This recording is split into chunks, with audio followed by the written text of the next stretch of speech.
అందరికీ నమస్కారం. నేను మీ Haripriya. Welcome to my channel the homely diaries. ఇవాల్టి వీడియోలో తిరుమల శనివారాలు లేదా పురట్టాసి శని ఎలా చేసుకోవాలి, నైవేద్యాలు ఏం పెట్టాలి, దీనికి పాటించవలసిన నియమాలు ఏమిటి, ఉపవాసం ఎలా చేయాలి, ఈ సమయంలోనే తిరుమలలో బ్రహ్మోత్సవాలు ఎందుకు చేస్తారు, అసలు ముందుగా బ్రహ్మోత్సవాలను ఎవరు చేశారు, ఈ తిరుమల శనివారాలు ఎన్ని వారాలు చేసుకోవాలి, ఎప్పటి నుండి ఎప్పటి వరకు చేసుకోవాలి అనేది తదితర వివరాలు ఇవాల్టి వీడియోలో తెలుసుకుందాం. ఈ తిరుమల శనివారాలు తమిళనాడు, ఆంధ్రప్రదేశ్, కర్ణాటక, కేరళతో సహా దక్షిణ భారతదేశంలోని కొన్ని ప్రాంతాల్లో జరుపుకునే హిందూ పండుగ. ఇది సెప్టెంబర్ మరియు అక్టోబర్ నెలలో వచ్చే తమిళ నెల ప్రకారంగా పురట్టాసి అనే మాసంలో జరుపుకుంటూ ఉంటారు. ఈ మాసంలో వెంకటేశ్వర స్వామి భూమిపై ఆవిర్భవించారని ప్రతీతి. కాబట్టి పురట్టాసి మాసానికి చాలా ప్రాముఖ్యత ఉంది. ప్రభువు కలియుగం చివరిలో విశ్వాసాన్ని కాపాడినందుకు శ్రీ మహావిష్ణువు కృతజ్ఞతలు తెలిపేందుకు ఈ నెల విష్ణు భక్తులు అనువైనదిగా భావిస్తారు. ఈ నెలలోని అన్ని శనివారాలు కూడా పవిత్రమైన రోజులుగా భావించి భక్తులు పెద్ద సంఖ్యలో విష్ణు ఆలయాలకు తరలివచ్చి ప్రత్యేక ప్రార్థనలు చేస్తారు. ముఖ్యంగా బేసి శనివారాలు అంటే మొదటిది, మూడవది, 5వ శనివారాలకు ఎక్కువ ప్రాధాన్యత ఉంది. ఈ సంవత్సరంలో సెప్టెంబర్ 18 నుండి అక్టోబర్ 17 వరకు వచ్చే నెలలో వచ్చే శనివారాల్లో ఒక్క శనివారం అయినా సరే స్వామివారిని మనస్ఫూర్తిగా ఆరాధన చేసుకుంటే మన జన్మధన్యం అవుతుంది కదండి. స్వామివారికి పీఠం పెట్టుకుని అయినా చేసుకోవచ్చు, లేదా మన మందిరంలో దేవుడు పూజా మందిరంలో అయినా పెట్టుకుని పూజ చేసుకోవచ్చు. పిండి దీపాలు వచ్చేసరికి మీరు 1 అయినా పెట్టుకోవచ్చు, 2 పిండి దీపాలైనా పెట్టుకోవచ్చు, 7 పిండి దీపాలైనా పెట్టుకోవచ్చు. ఒక పిండి దీపమే పెట్టుకోవాలి అనుకుంటే కనుక అందులో 7 ఒత్తులు వేసుకుని స్వామివారి ముందు వెలిగించాలి. లేదా 7 పిండి దీపాలు పెట్టాలి అనుకుంటే కనుక 7 పిండి దీపాలు పెట్టి అందులో 7 పిండి దీపాల్లో ఒక్కొక్క ఒత్తి వేసి వెలిగించాలి.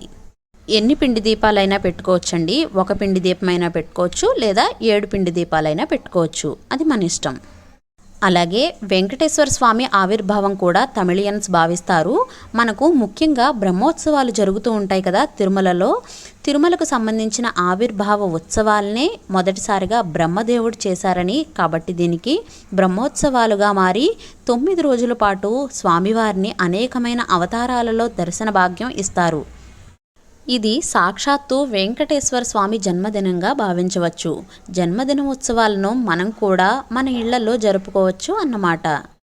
తిరుమలలో ఈ మాసంలో బ్రహ్మోత్సవాలు అంగరంగ వైభవంగా జరుగుతాయి. మనం కూడా మన ఇళ్లల్లో మన శక్తి మేరకు ఒక్క శనివారం అయినా సరే స్వామివారిని జన్మదినాలుగా భావించి మనకు నచ్చినట్లుగా, మనకు వచ్చినట్లుగా భక్తిగా మనస్ఫూర్తిగా చేసుకోవచ్చు. ఈ మాసంలో వచ్చే శనివారాలు అన్నీ చేసుకోవచ్చు. లేకపోతే 1, 3, 5 శనివారాలైనా చేసుకోవచ్చండి. లేదా కనీసం ఒక్క శనివారం అయినా చేసుకోండి. చాలా మంచిదండి ఈ పూజ చేసుకోవడం. ఈ పూజ ఎలా చేసుకోవాలో తెలుసుకుందాం. ముందుగా దీపారాధన చేసి దీపానికి నమస్కారం చేసుకుని పసుపు గణపతికి షోడశోపచారాలతో కానీ పంచోపచారాలతో కానీ పూజ చేసుకోవాలి. ఆ తర్వాత నైవేద్యం పెట్టి ధూపం వేసి మంగళహారతి ఇచ్చిన తర్వాత గణపతికి, ఆ తర్వాత వెంకటేశ్వర స్వామి పూజ మొదలు పెట్టాలి. వెంకటేశ్వర స్వామిని కూడా ఆవాహనం చేసి ఆసనం ఏర్పరిచి పిండి దీపాలను వెలిగించి స్వామివారికి సంకల్పం చెప్పుకుని షోడశోపచారాలతో పూజ చేసుకోవాలి. మీకు విష్ణు సహస్రనామాలు వస్తే అవి కూడా చదువుకోండి. ఒకవేళ రాకపోతే కనుక మొబైల్లో అయినా పెట్టుకుని వింటూ పూజ చేసుకోండి. వెంకటేశ్వర స్వామి అష్టోత్తర శతనామావళి కానీ, ముఖ్యంగా గోవిందనామాలు అంటే చాలా ఇష్టం కదా వెంకటేశ్వర స్వామికి. గోవిందనామాలు చదువుతూ పువ్వులతో కానీ తులసి దళంతో కానీ అర్చిస్తే చాలా మంచిది. వెంకటేశ్వర స్వామికి నైవేద్యంగా వడపప్పు, పానకం, చలివిడి ఇవి ముఖ్యంగా నైవేద్యంగా పెట్టాలండి. ఇంకా మీరు చేయగలిగితే పరవాన్నం, చక్కెర పొంగలి, పులిహార ఇవి కూడా నైవేద్యంగా పెట్టచ్చు. ఇంకా మన దగ్గర ఉన్న పళ్ళు ఉంటాయి కదండి, యాపిల్, అరటిపళ్ళు, ఇలా ఏవైనా సరే నైవేద్యంగా స్వామివారికి పెట్టచ్చు. ఈ పూజను పొద్దున్నే చేసుకోవడం చాలా మంచిది. పొద్దున్నే లేచి తలస్నానం చేసి ఇల్లు వాకళ్ళు శుభ్రపరచుకున్న తర్వాత స్వామివారికి సుప్రభాత సేవ అంటే చాలా ఇష్టం కదా, అందుకని తెల్లవారుజామునే చేసుకుంటే ఈ పూజ చాలా మంచిది. ఇంకా పిండి దీపం విషయానికి వస్తే పిండి దీపం పెట్టడం స్వామివారికి చాలా మంచిది. బియ్యం పిండి, కొంచెం బెల్లం, ఆవు పాలు, అరటిపండు వేసి ప్రమిదల్లా చేసి పెట్టాలి. పిండి దీపం కూడా నామాలు పెట్టుకుని చేసుకోవాలి. పిండి దీపాల కింద తమలపాకునైనా వేసుకోవచ్చు లేదా రావి ఆకులనైనా వేసుకోవచ్చు. తమలపాకు మీద గోవింద నామాలు వేసుకుని ఉన్నాయి కదండి, అవి స్వామివారికి మీ కోరిక చెప్పుకొని సమర్పిస్తే ఆ కోరిక తప్పకుండా నెరవేరుతుంది. పూజ అయ్యాక తమలపాకులు ఏం చేయాలంటే, మీరు తినేవాళ్ళు తినచ్చు ప్రసాదంగా, లేదంటే పచ్చని చెట్లో మర్నాడు మనం ఎవరో తొక్కని చోట పువ్వులు అన్నీ వేస్తాం కదండి, అలా పచ్చని చెట్లో పువ్వులు తమలపాకులు కూడా వేసేయచ్చు. పిండి దీపాలను ఏం చేయాలంటే, మనం మన్నాడు కొద్దిగా పిండి దీపాన్ని తీసుకుని కొంచెం నోట్లో వేసుకుని మిగిలిన పిండి దీపాలను నీటిలో కలిపి పచ్చని చెట్లో వేయచ్చు. లేకపోతే ఏదైనా మేడ మీద పెట్టేస్తే పక్షులైనా తింటాయి. ఇంకా ఉపవాసం విషయానికి వస్తే, ఈ పూజకు ఉపవాసం ఏం చేయక్కర్లేదండి.